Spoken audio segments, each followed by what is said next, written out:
Welcome to the Peew!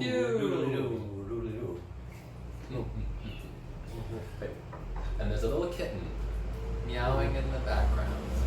Stacy Pussyfoot. Stacy Pussyfoot. Oh, Trapped you know in what? the room.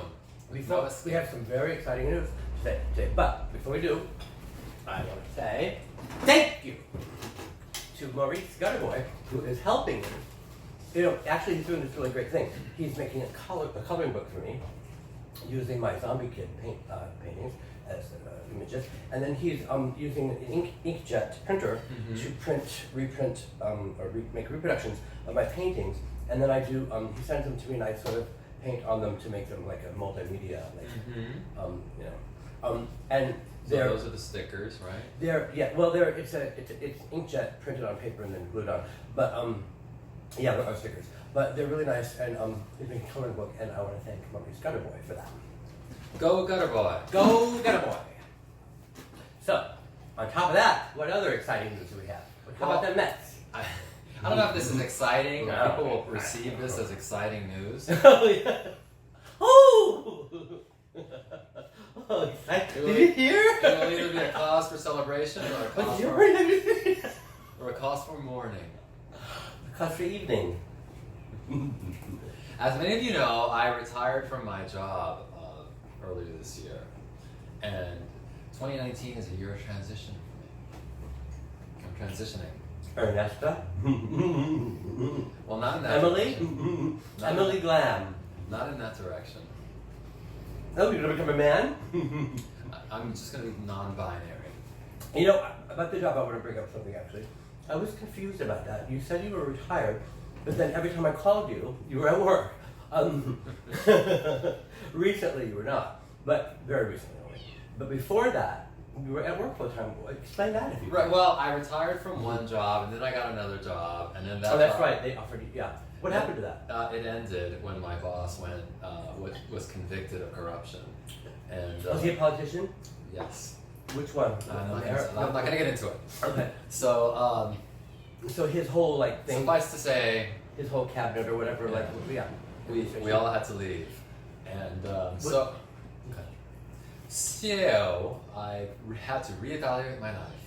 Did you? I mean, obviously you weren't a part of that, but you were just the fallout of it. But did they give you any kind of money or? No. It's just it ended. You just go home and no paycheck. Right. That's right. How un-American. Get out and go home. So un-American. Yeah. In America, Okay, they pay you money to do That's this. well, You know that when you that's go politics. when you go to your when you have a SNAP card that's a food stamp, so supplemental nutrition card.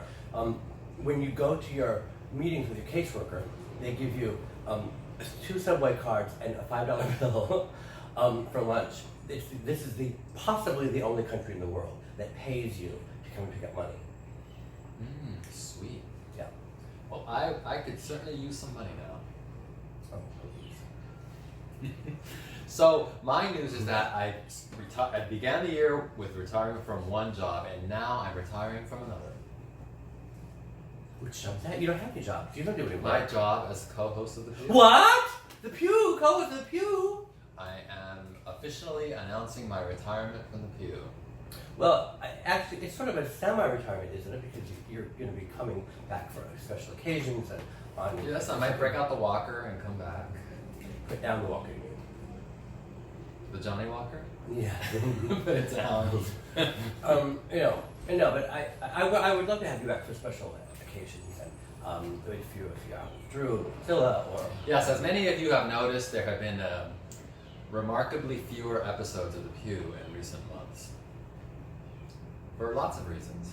Lots of reasons. But one of them has been the challenges of getting together with Michael, and the other has been all the transitioning I've been doing. And by transitioning. Into Oh my my God, new, a cat. into my new non-binary state. But I think let's address something because there are a lot of viewers and other comments on YouTube about us that we are speculation that we are arguing or that we're not friends or that we're mad at each other or something.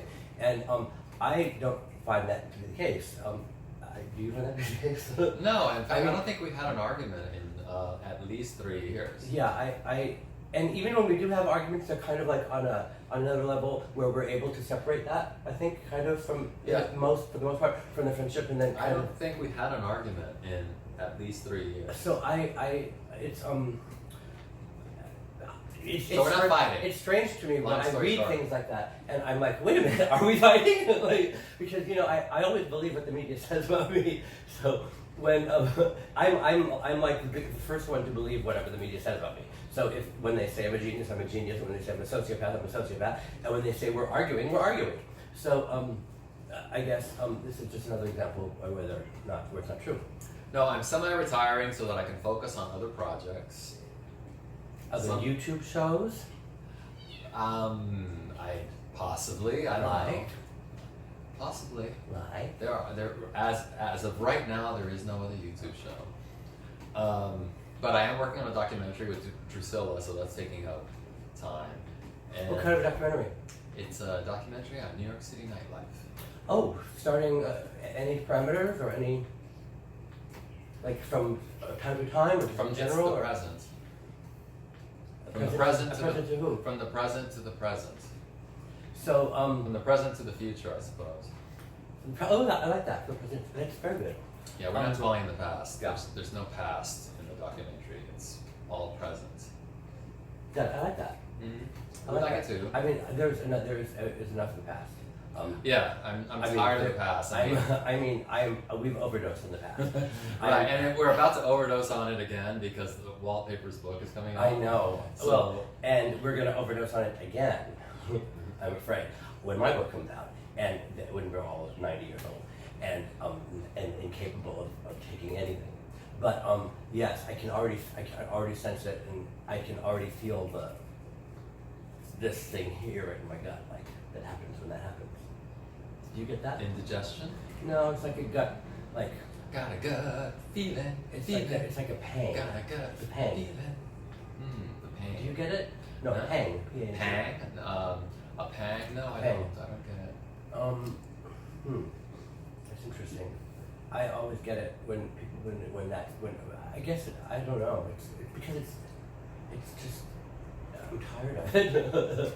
So after this break, we're going to tell you what's going to happen to the Peew. And now a word from our sponsor.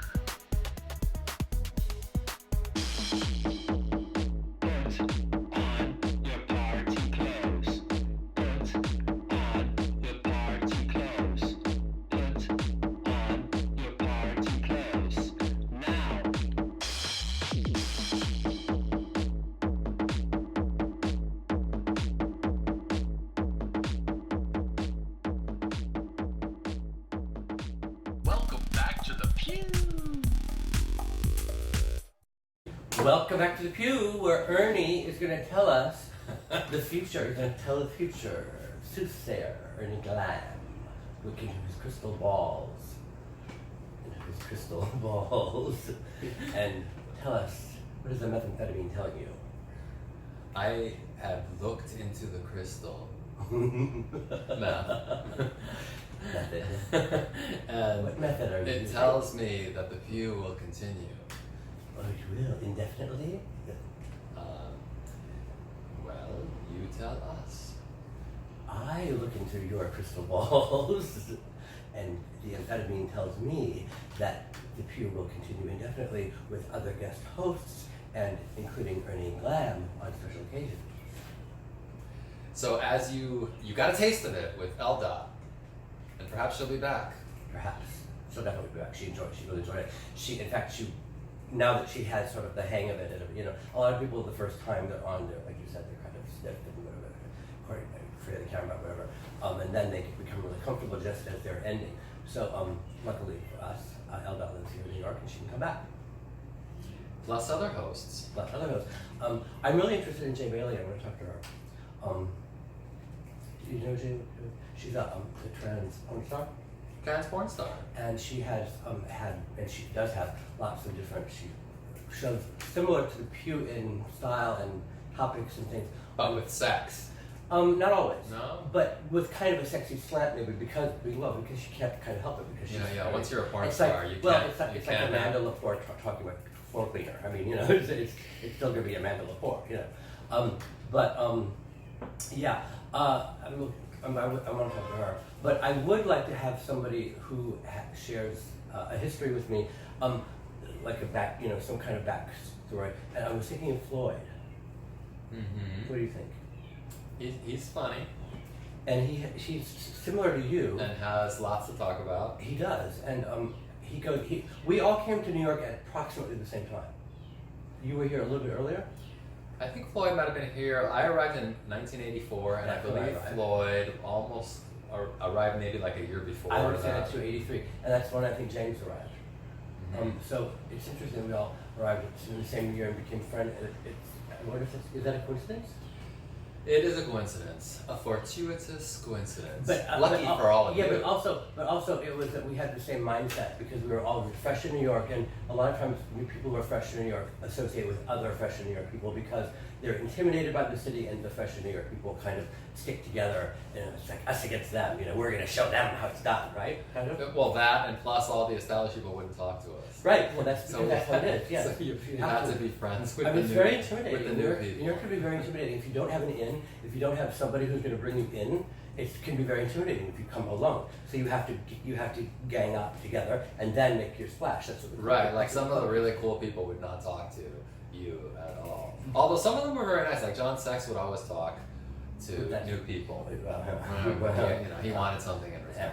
I did him once. I had dinner with him. We didn't have sex, but he was actually very shy. He was an introvert. I can believe that. Yeah, it was weird. But, I liked him. He was fun. I really liked him. He was a really nice person. I mean, a genuinely good person. You'd think with the name like John Saxon. Shout out to John Sex. Yeah, wherever you are. he died. I think 88 or something. He was one of the first generation of Howie and everybody of the AIDS victims, but HIV. But yeah, he was a really good person, and he and Anita and Howie. Actually, you know what? There was this myth that the old school didn't really welcome us in, but a lot of them did. A lot of the important ones, like Rudolph and Howie and Anita and Chuck. Well, Howie, I felt like he was the only reason he was talking to me was okay, the same reason. Okay, but still, I mean, he got you. We were young and you cute, weren't, but you weren't so, shunned. Not by them. No. But I always got the impression that the reason they were not shunning me is because they wanted to fund me. Okay, well, whatever, but Not shun. but some of them did. I mean, they wanted fun. You know not who really shun. shunned me? That performance artist. What's her name? The Yam Jam lady. Karen Finley. Karen Finley. Oh, she was mean to me. She was a cunt. She was, and I tried so hard to get her good graces. She was a bartender at Danceteria, I was a busboy. And I tried so hard to get her good graces, cleaning her bar, and You should have cleaned her pussy. And I gave her what I thought would be a compliment because she always wore these long flowing dresses and prairie skirts and everything. And I told her that she reminded me of Laura Ingalls on Little House on the Prairie. And I thought that I meant it in a complimentary way. And she said, at least I don't look like Beaver Cleaver's fucking retarded fucking brother. And which she meant not as a compliment, but I took it as a compliment because the word Cleaver was really cute. But I know that she meant that in a derogatory way. So I did not. Well, perhaps you can invite her on the pew and patch things up. She will not come because she still doesn't like me. She didn't like me then. She doesn't like me now. But I don't like her either, and I don't like her song. I'm not gonna say the name of it again. I love her song. Oh, please. Her one song. You like running my pussy? Let me suck your dick. I love that Suck your dick, bastard bitch. Yeah, well, for somebody who hates her song, you certainly know a lot of the lyrics. Well, those are all the lyrics. You want to my pussy, but let me suck your dick. Ooh, I hate that song. Recite 10 more lines of it. Bye. See you out in Clubland.